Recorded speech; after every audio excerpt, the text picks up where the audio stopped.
영화 파묘는 무덤과 관련된 기이한 사건을 그린 오컬트 영화인데요. 공길과 화림의 숨겨진 관계부터 실제로 한국에서 무덤을 이장한 재벌가의 스토리와 감독 오피셜을 기반한 비하인드까지 전부 팩트체크 해드리겠습니다. 김상덕의 실체, 무덤을 파낸다는 뜻의 파묘는 보통 이미 안장된 시신을 새로운 묘지로 옮기기 위해 진행됩니다. 여기 전부 다 알 거야. 묘 하나 잘못 건들면 어떻게 되는지. 영화의 주인공 풍수사 김상덕은 의뢰인 박지용을 만나 조부의 무덤을 화장해달라는 부탁을 듣습니다. 하지만 김상덕은 묘를 잘못 건드리면 안 된다며 이를 거절하는데요. 이건 실제 풍수지리적으로 근거가 있는 이야기로 오래된 무덤은 특별한 이유가 있지 않고서는 가능하면 파헤치지 않는 편이 좋다고 합니다. 무덤은 돌아가신 분의 집이고 아무리 후손이라 하더라도 조상의 흔적을 좌지우지할 권리가 있지 않기 때문입니다. 예로부터 성리학의 창시자인 주자도 이장을 그만둘 수 있다면 그만두는 것이 좋다고 말했죠. 하지만 집안에 불길한 일이 끊이지 않아 자의적으로 이장을 해야 하는 경우도 있는데요. 이런 데는 절대 사람이 누워있을 자리가 아니야.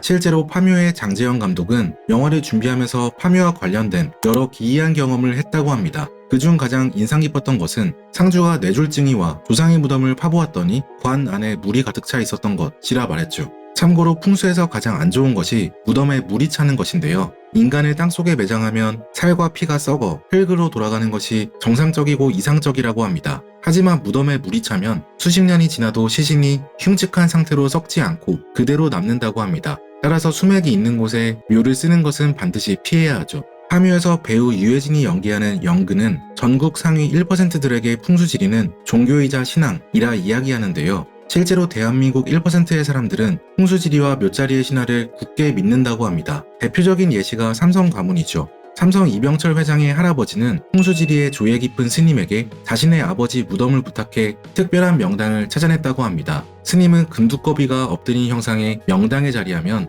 우리나라 최고의 부자가 나올 것이라고 했고 이 묘자리 덕분인지 손자인 이병철은 최고 부자가 되었죠. 어렸을 때부터 묘자리의 중요성을 깨달은 이병철 회장은 이후 자신의 부친이 돌아가시자 좋은 곳에 모시기 위해 7, 8차례 이장했다고 합니다. 하늘에서 뭐가 나왔다고 이 사람아. 영화에서 반전이 되는 부분은 무덤 안에 또 다른 무덤, 즉 첩장이 발견되면서부터인데요. 실제로 조선시대 때부터 명당 자리에는 남의 땅이라도 주인 몰래 자신의 조상을 묻는 암장이나 이미 묘에 주인이 있는데도 그 위에 조상을 묻는 첩장이 종종 있었다고 합니다. 놀랍게도 대통령 집안에서도 암장을 진행한 적이 있다고 하는데요. 윤보선 전 대통령의 가문은 윤보선의 5대조 할아버지 묘자리를 알아보는 과정에서 풍수지리에 능한 스님에게 산소 자리를 받았는데 그곳은 이미 이순신 장군의 후손인 덕수 이씨 집안이 차지한 땅이었다고 합니다.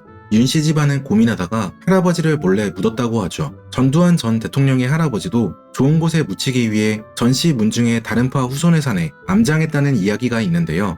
이후 가난하게 태어난 전두환이 대통령이 되어 권력이 생기니 이후 자신의 할아버지 무덤이 암장이 아니라 공식 절차에 따른 것이었다며 합법화했다고 합니다. 파묘 초반 김상덕은 명당 자리는 말라버려 65점짜리 묘자리를 알아봐 주었다고 말하는데요. 사실 국토가 한정되어 있고 명당은 소수이기 때문에 이미 좋은 명당은 다른 사람에 의해 차지되었을 확률이 높습니다. 그래서 일부 풍수사는 아예 다른 사람의 뼈가 있는 곳이 명당이라고 생각하기도 합니다. 삼성 이병철 회장이 신임했다고 알려진 장용득 풍수사는 무덤 터 중에서 황골 나온 곳을 선호했다고 합니다. 누군가 터를 잡았던 이곳이야말로 증명된 곳이라는 믿음이 있어서였죠.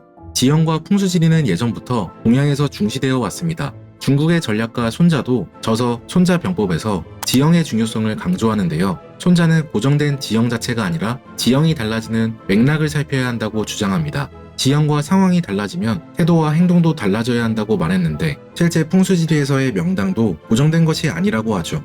명당은 누구에게나 주어지지 않는다는 말처럼 단순히 좋은 곳에 무덤을 쓰는 것이 끝이 아니라 남들에게 베풀었어야 그만큼 돌아온다고 합니다. 같은 입지를 선택하여도 베풀지 않으면 명당의 기운을 제대로 받지 못한다고 하죠. 실제 영화의 모티브가 된 친일파도 결국 명당의 기운은 전혀 받지 못하고 파국을 맞이하고 맙니다. 실제 역사 비교. 파묘는 장재영 감독이 오랫동안 공들여 준비한 작품이어서 매 장면마다 우리나라의 풍속과 역사적 사실을 담고 있는데요. 예를 들어 화림이 굿을 하는 장면도 단순히 멋있거나 무서워 보이게 찍은 것이 아니라 실제 대살굿의 과정을 세밀하게 담아내기 위해 노력했다고 합니다. 대살굿을 해보죠. 화림이 구슬하는 중에 자신의 얼굴을 칼로 베고 손을 불에 넣는 장면은 대살굿에서 주신이 자신 안에 들어왔는지 확인하기 위한 의미를 담고 있습니다. 그리고 중간에 피를 먹는 것은 몸에 들어온 신에게 영양분을 주기 위해서 하는 절차라고 하죠. 김고은 배우는 대살굿을 연습하기 위해 실제 무당들이 구슬하는 곳에 찾아가 곁에서 보고 배웠다고 하는데요. 무속인들이 구슬할 때 혼신의 힘을 다해서 한다는 느낌을 받아 그 느낌을 표현해내기 위해 노력했다고 합니다. 딱 보니 묘바람입니다. 영화 파묘는 중반 이후부터 극의 분위기가 시대극으로 전환되는데요. 그중 가장 핵심은 일제강점기 때 일본이 쇠말뚝을 박은 내용입니다. 실제로 풍수설에서는 산파 인비라 하여 산이 파괴되면 인간에게는 비극이 생긴다고 믿고 있습니다. 이 풍수설에 따라 영화는 과거 일본에서 박지용 할아버지의 무덤 아래 쇠말뚝을 박았다고 설명하죠. 영화에 등장한 쇠말뚝의 모습은 뉴스에 나온 쇠말뚝의 모습과 굉장히 흡사한데요. 일본 총독부에서 조선 풍수사 13명을 동원해 명산의 심장부에 쇠말뚝을 박고 산의 전기를 끊었다는 이야기가 있습니다. 이 이야기가 퍼지자 각 마을에서는 대형 쇠말뚝을 제거하는 작업이 대대적으로 진행됐죠.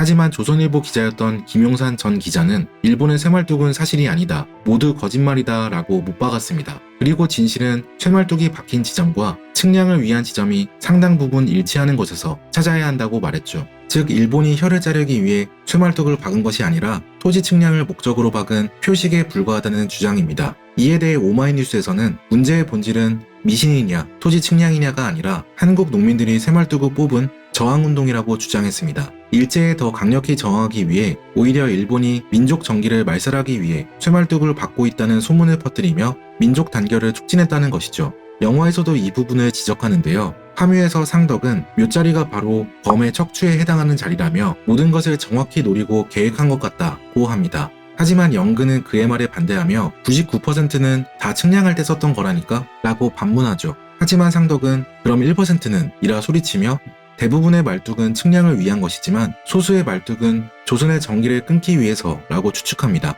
이후 영화가 개봉되자 이 부분은 정치적 문제로 해석되어 논쟁이 되기도 했죠. 이승만 전 대통령의 일대기를 다룬 영화 건국전쟁의 김덕영 감독은 반일주의를 부추기는 파묘에 좌파들이 몰리고 있다고 주장했습니다. 반대로 파묘의 장재영 감독은 우리 땅의 과거 상처와 트라우마를 파묘에 버리고 싶었던 것일 뿐 반일을 강조한 건 아니었다고 말했습니다. 봉길과 화림의 관계. 김고은이 연기하는 화림은 젊은 나이에도 용하다는 소문이 퍼진 무당입니다. 그와 함께 활동하는 봉길은 경을 읽는 법사이자 북판에서 북을 치는 악사이죠. 원래라면 봉길은 남자 무당이 될 팔자였지만 화림을 만나 곁에 머물면서 법사로서 새 삶을 살게 되었습니다. 밑도 끝도 없는 뭐 그냥 부자예요. 둘은 단순한 비즈니스 파트너이자 동료라기에는 굉장히 끈끈한 정을 보여주는데요. 무당과 법사로서 함께 활동하며 우정을 쌓았기도 했겠지만 애초에 둘의 관계는 특별합니다. 신어머니와 신아들의 관계에 가깝기 때문이죠. 일반적으로 무당 혹은 박수가 되기 위해서는 스승 무당으로부터 내림굿이라는 것을 받아야 합니다. 만약 무당이 되어야 하는 사람이 내림굿을 받지 않으면 잠도 못 자고 밥도 못 먹고 환청이나 환영이 나타나는 등의 신병을 앓게 됩니다. 파묘의 봉길도 원래는 야구를 했으나 신병을 얻어 그만두게 되었죠. 이 병은 내림굿을 받고 무당이 되어야만 나올 수 있습니다. 이때 내림굿을 해주는 스승 무당을 신어머니나 신아버지, 그리고 내림굿을 받는 제자 무당을 신딸, 신아들이라고 합니다. 지금까지의 삶을 내림굿을 통해 매듭짓고 앞으로 무당으로서 새 삶을 살아갈 것인데 그 삶을 새로운 어머니, 아버지가 내려준다는 의미인 것이죠.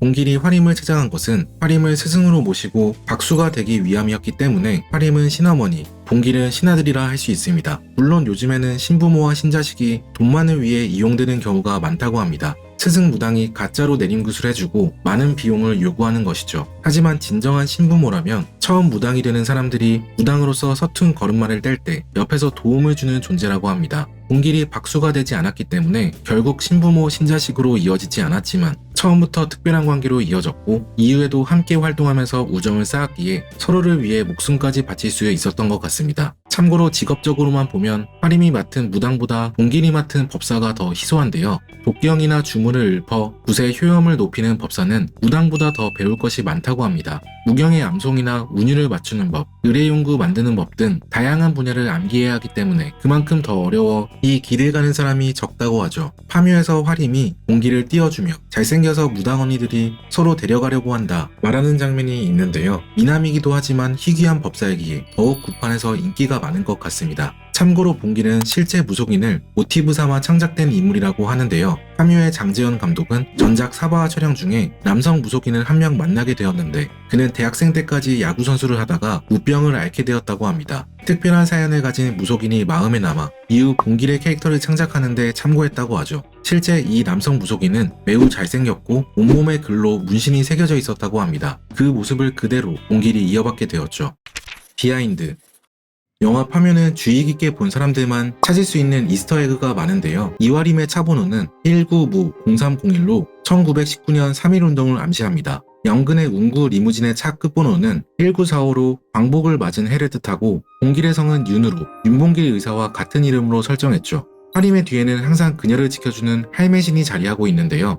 할매신을 연기한 배우는 실제 무당이 고춘자로 김고은 배우에게 신을 접신할 때 몸짓이나 춤 사이를 알려주었다고 합니다. 영화에서 실루엣으로만 등장하지만 왠지 모를 포스가 느껴졌는데 실제 남다른 기운을 가지고 있었기 때문이었던 것 같네요. 화림과 할매신의 관계가 정확히 나타나지는 않았지만 추측해보면 화림의 친할머니이거나 마고할미일 것 같은데요. 마고할미는 한국 신화에서 전해져 내려오는 창조신으로 하늘과 달, 산과 강을 만든 인물입니다. 이후 그녀는 무당에게 자신의 힘을 물려주고 승천했다는 설화가 알려져 있죠. 파묘가 한국의 이야기를 담고 있다고 해석할 때 화림의 뒤에서 지켜주는 것은 한국을 만든 마고할미라고 해석될 수도 있을 것 같습니다. 최종 보스인 일본 귀신 오니는 처음 자신을 드러냈을 때 앞에 있는 화림에게 인간이냐고 묻는데요. 화림이 오니의 부하라고 하자 그는 은어와 참외를 준비했냐고 물어봅니다. 화림은 굳이 참외에 대해서는 답하지 않고 은어를 준비했다고만 답하는데요. 일부 사람들은 이 장면을 보고 오니가 화림을 시험한 것 아니냐고 추측했습니다. 일본에서 은어는 흔히 먹는 생선이지만 참외는 즐겨 먹지 않기에